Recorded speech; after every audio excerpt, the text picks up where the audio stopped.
Sorry about that. Looks like I was muted. Welcome everyone, and glad to have you with us. I know we've got some people rolling in, and but we're going to go ahead and get started with the wind up here, get through the necessary disclaimers.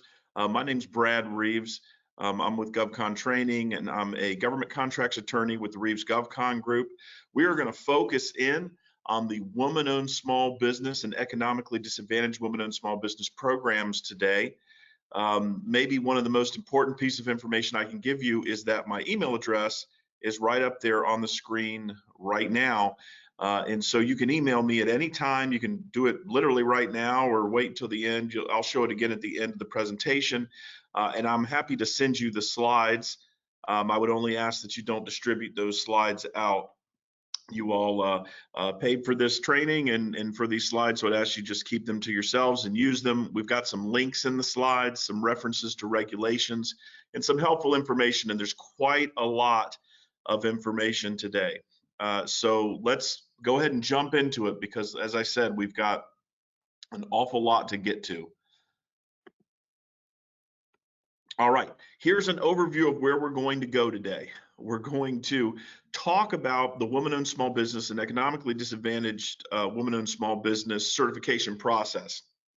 And I will probably slip into the acronyms to WOSB, EDWOSB. Otherwise, we'll be here for 3 hours instead of an hour and a half because it's a mouthful. But we're going to talk about the certification process, both the SBA's process and the third-party certifiers process, which makes the woman-owned certification process completely unique relative to the other certification processes out there. We'll talk about that. We'll just do a quick refresher on size and on economic disadvantage because there's been some changes in economic disadvantage and in size in the recent years to make sure everybody's completely up to speed in the program. And then we'll talk about WOSB and EDWOSB set aside and sole source contract awards, when those occur, when they're appropriate, what has to happen. We want to make sure that you all have all the information you possibly can about the program and about not just how the program works at a certification level, but how does it work in the administration of the program.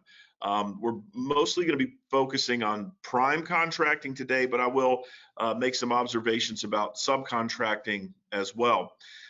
We're then going to kind of really bore into the details of what is required to both obtain and to maintain your eligibility as a WOSB or EDWOSB in terms of ownership and control and just operation of the business in general.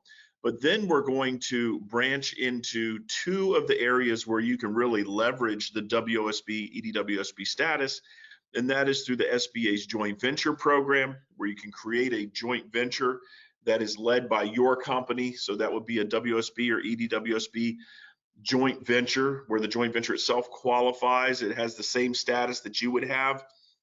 And then we'll talk about the mentor protege program and how that also works for WOSBs and EDWOSBs. And feel free to hit me with questions as you go throughout. It's just me, but I've been able to in the past on these webinars process and look at questions as we go through. If not, I'll get to them at the end.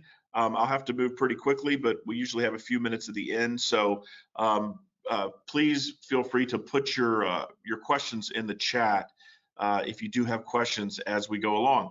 And then you can also always, of course, email me questions. My email address was up at the beginning, but I'll